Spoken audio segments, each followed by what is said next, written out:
Hi friends, இந்த காலகட்டத்தில் நம்மளோட வாழ்க்கை காலம் அப்படின்றது மிக குறுகிய காலம்தான். ஆனால் பார்த்திங்கன்னா நம்ம பொய்யான உறவுகளுக்காக நிறைய டைம் லைஃப்பில் ஸ்பெண்ட் பண்ணிட்டு தான் இருக்கோம். இனியாவது அந்த மாதிரி நடந்துக்காமல் இவங்க இவ்வளோ தான் அப்படின்னு தெரிஞ்சிச்சு அப்படின்னா அவங்கக்கிட்ட எந்த லிமிட்டில் நீங்கள் பழகணுமோ அந்த லிமிட்டில் பழகிட்டு சேஃபாக இருந்தீங்க அப்படின்னா உங்கள் லைஃப் ரொம்பவே சூப்பராக இருக்கும்.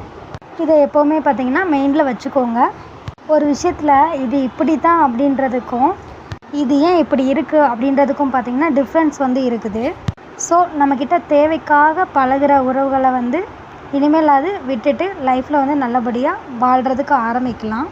ஸோ அவங்கள இனிமேல் லைஃப்பில் எப்போவுமே தேடாதீங்க. முதல்ல உங்ககிட்ட கோபத்தையும் கண்ணீரையும் யார் வெளிப்படுத்துகிறாங்களோ அவங்களுக்கு உங்ககிட்ட நடிக்க தெரியலன்னு தான் அர்த்தம். அவங்க ரொம்ப ரொம்ப உண்மையானவங்களாக இருப்பாங்க. ஸோ அவங்கள உங்கள் லைஃப்பில் கண்டிப்பாக மிஸ் பண்ணிடாதீங்க. மிஸ் பண்ணிட்டீங்க அப்படின்னா ஃப்யூச்சரில் ஃபீல் பண்ண போகிறது நீங்களாக தான் இருப்பீங்க.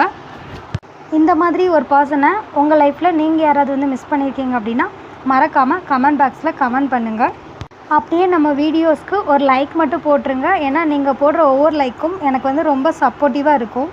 நம்ம லைஃப்பில் ஒரு சில பேர்த்துக்காக சில பேரை பார்த்திங்கன்னா பிடிச்சிருந்தும் பிடிக்காத மாதிரி அவங்கக்கிட்ட நடந்துப்போம். பிடிக்காதவங்கக்கிட்ட நம்ம பிடிச்ச மாதிரி நடந்துக்க வேண்டியிருக்கும். ஸோ அப்படிப்பட்ட ஒரு சுச்சுவேஷன் வரும்போது நம்ம வேறு என்ன பண்ண முடியும்? இருக்கிறது ஒரே ஒரு வாழ்க்கை. அதுக்காக சகிச்சுக்கிட்டு வாழ்ந்து தான் ஆகணும். வேறு வழியே இல்லை.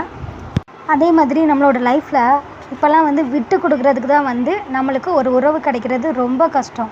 ஆனால் இதுவே பார்த்திங்கன்னா நம்மளை விட்டுட்டு போகிற மாதிரி உறவுகள் பார்த்திங்கன்னா நிறைய பேர் லைஃப்பில் அனுபவிச்சிருப்பீங்க. கண்டிப்பாக நிறைய பேர் அந்த லிஸ்ட்டில் இருந்திருப்பாங்க. அதுக்கெலாம் என்ன ரீசன் பார்த்திங்கன்னா கண்டிப்பாக அவங்க உங்களை புரிஞ்சுக்கிட்டே இருந்திருக்க மாட்டாங்க. உண்மையாகவே உங்களை புரிஞ்சுக்கிட்ட ஒருத்தங்க எந்த சூழ்நிலையும் உங்களை விட்டு போக மாட்டாங்க. அதே மாதிரி நம்ம லைஃப்பில் தேவைக்கு மட்டும் பழகிற உறவு, ஸோ எப்பயுமே நம்ம கூட நிரந்தரமாக இருக்கிற உறவு அப்படின்ட்டு நம்ம 2 கேட்டகரியாக பிரிக்கலாம். அதில் தேவைக்கு மட்டும் பழகிற உறவுன்னு பார்த்தீங்க அப்படின்னா நம்மக்கிட்ட காசு பணம் வீடு வாசல் அதெல்லாம் இருக்கும்போது பார்க்கலாம். அதே மாதிரி ஸ்டாண்டர்டாக இருக்கிற உறவுகளை எப்படி கண்டுபிடிக்கலாம் அப்படின்னா நம்ம ஒரு கஷ்டப்படுற சுச்சுவேஷன்லேயும் பார்த்திங்கன்னா அவங்க நம்ம கூடவே நிரந்தரமாக இருப்பாங்க. ஸோ இதை வச்சு நீங்கள் கண்டுபிடிச்சிக்கலாம். ஸோ உங்கள் லைஃப்பில் எப்போவுமே பார்த்திங்கன்னா உண்மையான உறவாக இருந்தால் அவங்கக்கிட்ட விட்டு கொடுத்து போயிருங்க, தப்பே கிடையாது. ஸோ போலியான உறவாக இருந்தால் கண்டிப்பாக அவங்கள விட்டுருங்க, அதுவுமே தப்பு கிடையாது. அதே மாதிரி நம்ம என்ன தான் ஒரு சில பேர்கிட்ட உரிமையோடு பழகினாலும் உணர்வுகளை மதிக்க தெரியாமல் இருப்பாங்க தெரியுமா? அப்படிப்பட்டவங்களால சில உறவுகள் கண்டிப்பாக பிரிஞ்சு தான் போகுது லைஃப்பில். அதையுமே நம்ம நிறைய பேர் கண்கூட பார்த்துருப்போம்.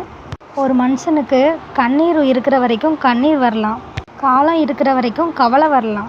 ஆனால் அது ரெண்டுமே எப்போ உங்களுக்கு இல்லாமல் இருக்கும் அப்படின்னா உங்கள் வாழ்க்கையில் உங்கள் மேலே உங்களுக்கு நம்பிக்கை வரப்போ அது ரெண்டையுமே நீங்கள் வச்சுருக்க மாட்டீங்க. ஸோ உங்களோட கண்ணீருக்கும் கவலைக்கும் ஒரு உண்மையான ரீசன் பார்த்திங்கன்னா உங்களுக்கு உங்கள் மேலே தன்னம்பிக்கை இல்லாத ஒரு ரீசன் மட்டும்தான். ஸோ உங்கள் மேலே நீங்கள் நம்பிக்கை வச்சு பாருங்கள். அது பெரிய லெவலில் நீங்கள் உங்கள் லைஃப்பில் எதையாவது சாதிக்கிறதுக்கு ரொம்ப ரொம்ப யூஸ்ஃபுல்லாக இருக்கும். அதே மாதிரி கவலைன்றது நம்ம லைஃப்பில் எப்போவுமே மாறி மாறி வந்துக்கிட்டே தான் இருக்கும். ஸோ அதை நிரந்தரமாக வச்சுக்கணுமா இல்லை உடனே தூக்கி போடணுமா அப்படின்றத நீங்கள் தான் டிசைட் பண்ணணும். உங்கள் கூடவே நீங்கள் வச்சுருந்தீங்க அப்படின்னா நீங்கள் ஒரு பேஷண்ட் ஆயிடுவீங்க. அதே பார்த்திங்கன்னா நீங்கள் தூக்கி போட்டிங்கன்னா நீங்கள் தான் ஒரு இன்டெலிஜெண்ட்டாக மாற முடியும். நான் சொல்கிற இந்த விஷயத்த லைஃப்பில் உண்மையாகவே பக்குவப்பட்ட கேட்டகரியில் இருக்கிறவங்க பார்த்திங்க அப்படின்னா கண்டிப்பாக இந்த உண்மை உங்களுக்கு புரியும். ஒரு சில பேர் நம்மளை பார்த்து சொல்லுவாங்க, நீ எப்போவுமே சிரிச்சிட்ருக்க, உனக்கு என்னப்பா கவலை அப்படின்னு கேட்பாங்க. ஆனால் நம்மளுக்கு அழுது மனசே வெறுத்து போயிடுச்சு, மறத்து போயிடுச்சு அப்படின்றது எத்தனை பேருக்கு உங்கள் லைஃப்பில் தெரியும்? நம்ம பிறக்கிறதுக்கு ஒரு 50,000 வருஷத்துக்கு முன்னாடியே பார்த்திங்கன்னா நம்ம தலைவிதி என்னன்றது எழுதப்பட்டது. ஸோ அதை உங்களோட நம்பிக்கையால் மாற்ற முயற்சிக்கிறதும் மண்ணோட மண்ணாக்குறதும் உங்களோட கையில் தான் இருக்குது. ஸோ மற்றவங்க உங்களுக்கு கெட்டதே நினச்சாலும் நீங்கள் 4 பேருக்கு நல்லதை செய்யும்போது உங்கள் லைஃப்பில் கண்டிப்பாக நல்லதாகவே நடக்கும். சிரிச்சுட்டே இருக்கிறனால லைஃப்பில் கவலையெல்லாம் மறக்க முடியாது. ஆனால் அப்பப்போ நீங்கள் சிரிச்சுக்கிட்டே இருக்கும்போது உங்களோட லைஃப்பில் அது ஒரு சில டைம் ஸ்டாப் ஆக சான்சஸ் இருக்குது. அதுவே கண்டினியூ ஆகும்போது கண்டிப்பாக அதுவுமே ஒரு நாள் மாறுறதுக்கு ஒரு மாற்றமாக இருக்கும். ஸோ எப்போவுமே உங்கள் லைஃப்பில் உங்களுக்கு மட்டும் உங்களை பிடிச்சா போதும். இந்த மாதிரியான யூஸ்ஃபுல் வீடியோஸ்க்கு நம்ம சேனலை மறக்காமல் சப்ஸ்கிரைப் பண்ணிக்கோங்க. பெல் ஐக்கானை கிளிக் பண்ணி ஆல் இன் சிம்பிளை ப்ரெஸ் பண்ணிக்கோங்க. அப்போ தான் நம்மளோட ஒவ்வொரு வீடியோஸும் உங்களுக்கு இமீடியட்டாக ரீச் ஆகும். தேங்க்யூ. ஹாய் ஃப்ரெண்ட்ஸ், இந்த காலகட்டம்